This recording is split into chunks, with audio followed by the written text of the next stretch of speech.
तपाईले number 1 Warren Buffett rules.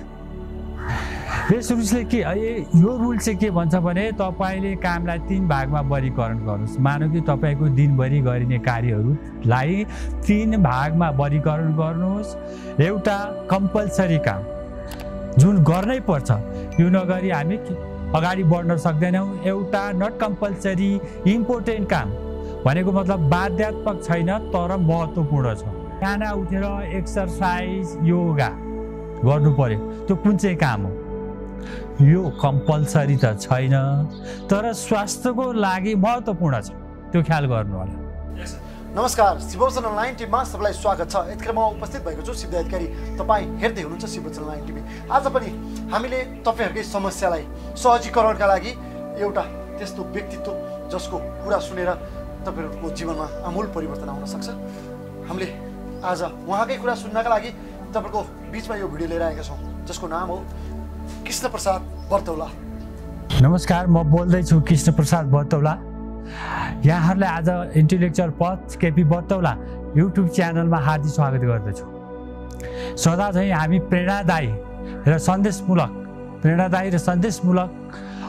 शिक्षामूलक प्रस्तुति गर्दैछौँ र यस भिडियोमा तपाईहरुले राम्रोसँग सुनेर हेरेर उल्लेखित कुराहरूलाई पुरा हेरिदिनु होला राम्रोसँग। र तपाईलाई यो भिडियो मन परेमा तपाईले सेयर, कमेन्ट र सब्स्क्राइब गरिदिनु हुन अनुरोध गर्दछु।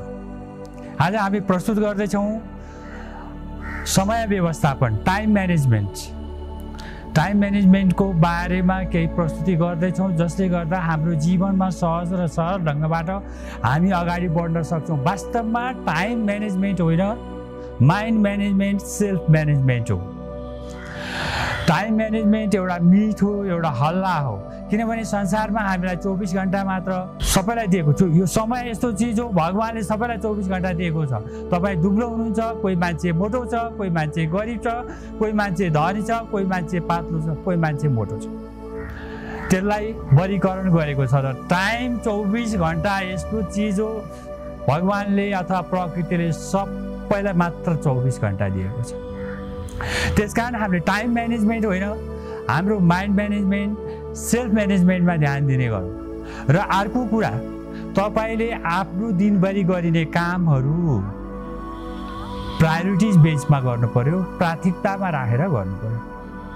त्यसकारण म यहाँ क्रमशः प्रस्तुत गर्दैछौँ नम्बर 1 वारेन बफेट रुल्स। यस रुल्सले के यो रुल चाहिँ के भन्छ भने तपाईले कामलाई 3 भागमा वर्गीकरण गर्नुस्। मानौ कि तपाईको दिनभरि गरिने कार्यहरूलाई 3 भागमा वर्गीकरण गर्नुहोस्। एउटा कम्पल्सरी काम जुन गर्नै पर्छ, यो नगरी हामी अगाडि बढ्न सक्दैनौँ। एउटा नट कम्पल्सरी इम्पोर्टेन्ट काम भनेको मतलब बाध्यात्मक छैन तर महत्त्वपूर्ण छ। र अर्को कुरा छ नट कम्पल्सरी, नट इम्पोर्टेन्ट, महत्त्वपूर्ण पनि छैन, बाध्यात्मक पनि छैन। उदाहरणको लागि कम्पल्सरी 1 नम्बरमा हामी जाउँ। कम्पल्सरी के हो? बाध्यात्मक काम जुन हामीले नगरी हुँदैन। जस्तो उदाहरणको लागि एउटा विद्यार्थीले अध्ययन गर्नै पर्छ, उसको त्यो कम्पल्सरी काम हो, बाध्यात्मक काम हो। एउटा सेल्सम्यानले, एउटा कर्मचारीले आफ्नो कुन प्रायोरिटीमा काम गर्ने हो त्यसलाई कम्पल्सरीमा राख्नु पर्यो। उदाहरणको लागि एउटा सेल्सम्यानले दिनभरि मैले के काम गर्ने, बिक्री गर्नु छ भने त्यो बाध्यात्मक काम भयो। उसले अरू काम गर्छ भने त्यो इम्पोर्टेन्ट हुनसक्छ, नट इम्पोर्टेन्ट हुनसक्छ। अर्को कुरा, हामीले जुन इम्पोर्टेन्ट काम र कम्पल्सरी काम गर्दैन समयमा, त्यो अर्जेन्ट हुन जान्छ। जरुरी अर्जेन्ट काम कहिले पनि हुँदैन, तर हामीले समयमा कुनै पनि काम नगर्नाले त्यो अर्जेन्ट हुन जान्छ, हताशमा हामीले गर्नुपर्ने हुन्छ, जरुरी हुन जान्छ। त्यो के कारणले भन्दा हाम्रो प्रोक्रास्टिनेसनको कारणले, हामी काम गर्ने तरिकाको कारणले, हामीले छुट्याउन नसकेको कारणले। दोस्रोमा आउँछ नट कम्पल्सरी इम्पोर्टेन्ट, बाध्यात्मक छैन तर महत्त्वपूर्ण छ। बाध्यात्मक छैन तर महत्त्वपूर्ण छ। जस्तो हामीले नुहाउनु पर्यो, तपाईँ एक दिन नुहाए पनि हुन्छ, तर इम्पोर्टेन्ट त छ नि, तर बाध्यात्मक छैन। जाडो महिना छ 2 दिन नुहाए पनि हुन्छ, दाँत मार्नुहुन्छ कहिले मार्नुहुन्न, त्यो इम्पोर्टेन्ट छ स्वास्थ्यको लागि। तर तपाईलाई माझे पनि भयो नमाझे पनि भयो त्यति कम्पलसरी छैन। अर्को कुरा छ, अब जस्तो तपाईले कुनै काम गर्नुहुन्छ त्यसलाई अर्जेन्ट बेसिसमा गर्ने कि इम्पोर्टेन्ट बेसिसमा गर्ने तपाईले सधैँ ख्याल गर्नुपर्छ। उदाहरणको लागि नट कम्पलसरी, नट इम्पोर्टेन्ट, कुनै पनि हिसाबले बाध्यात्मक पनि छैन, महत्त्वपूर्ण पनि छैन। के हो त्यो काम? टिभी हेर्नु त्यो वर्गीकरणमा पर्छ, मोबाइल चलाउनु त्यो वर्गीकरणमा पर्छ। किनभने तपाईले त्यो गरे पनि भयो नगरे पनि भयो, इम्पोर्टेन्ट छैन। सकेसम्म यस्तो कुराहरू नगर्नुहोस्। र अर्को कुरा यसमा के भन्न चाहन्छु भने तपाईले बिहान उठेर एक्सरसाइज योगा गर्नु पर्यो। त्यो कुन चाहिँ काम हो? यो कम्पलसरी त छैन, तर स्वास्थ्यको लागि महत्त्वपूर्ण छ, त्यो ख्याल गर्नु होला। बिहान उठ्ने, योगा गर्ने, एक्सरसाइज गर्ने, ध्यान गर्ने, अथवा तपाईले के सहज हुन्छ मर्निङ वाक जाने, त्योलाई कसरी हो हाम्रो दिनभरि गर्नुपर्ने कामको विवरणलाई यो 3टामा वर्गीकरण गरेर जानुभयो भने तपाईको स्वतः समय व्यवस्थापन हुन्छ। अब दोस्रो छ 80-20 रुल्स। 80-20 रुल्स भनेको दिनभरि गर्नुपर्ने कामहरूलाई तपाईले महत्त्वपूर्ण काम जसले 20% छनौट गर्दा 80% प्रतिफल दिन्छ, अथवा 20% काम गर्दा 80% रिजल्ट दिन्छ भने त्यो कामलाई प्रायोरिटी बेसमा गर्नुहोस्, तपाईको समय व्यवस्थापन हुन्छ। हामीले टाइम 24 घण्टालाई म्यानेज गर्ने हैन, हाम्रो कामलाई म्यानेज गर्नुहोस्। 20% काम गर्नुहोस् ताकि 80% काम नगर्नुहोस् जसको रिजल्ट 20% आओस्। त्यसकारण तपाईले समय व्यवस्थापन गर्नुहुन्छ भने तपाईले 80-20 रुललाई फलो गर्नुहोस्।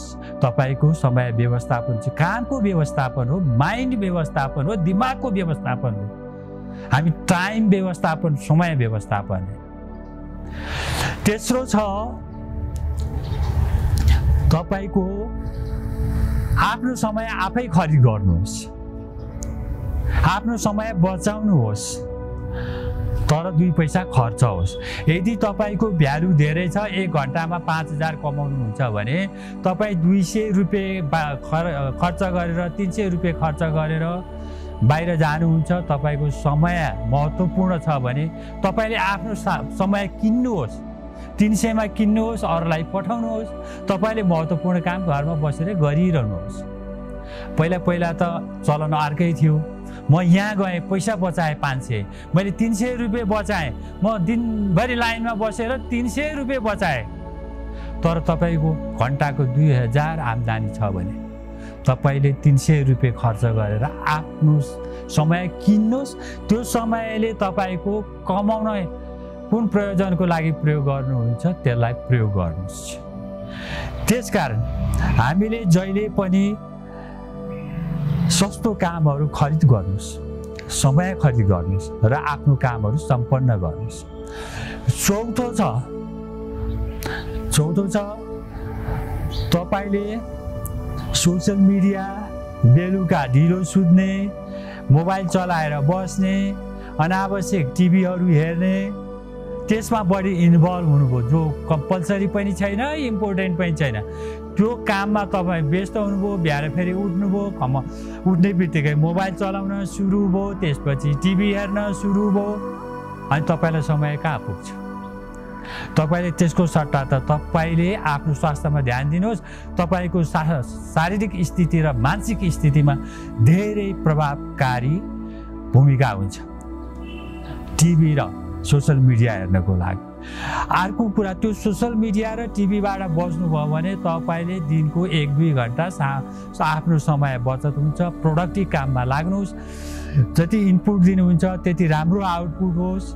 त्यसकारण सकेसम्म यस्ता कुराहरूमा सोशल मिडियामा इन्गेज नहुनुहोस्, आफ्नो काममा फोकस हुनुहोस्।